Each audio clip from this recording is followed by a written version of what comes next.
Hello मित्रांनो, तुमच्या Marathi Dick चॅनलवर स्वागत आहे। मी तुम्हाला मराठी डिक चॅनलवर रोज नवीन इंग्रजी शब्द शिकवणार। तर चला समय नष्ट न करता आजच्या व्हिडिओमध्ये शिकूया इंग्रजी शब्द। हेल्पफुल। हेल्पफुलचा मराठीत अर्थ उपयुक्त, मदत देणारा, मदत करणारा, मदतीला धावणारा किंवा उपयोगी पडणारा होत आहे। हेल्पफुलला आपण वाक्यात प्रयोग करून बघूया। पहिला वाक्य आहे, That's the most helpful book. दुसरा वाक्य आहे, Sorry, I can't be more helpful. तिसरा वाक्य आहे, Thank you for your helpful suggestions.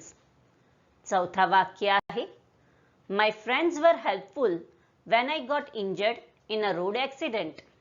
Friends, व्हिडिओला लाईक, शेअर आणि कमेंट करायला विसरू नका आणि चॅनलला सबस्क्राईब करा।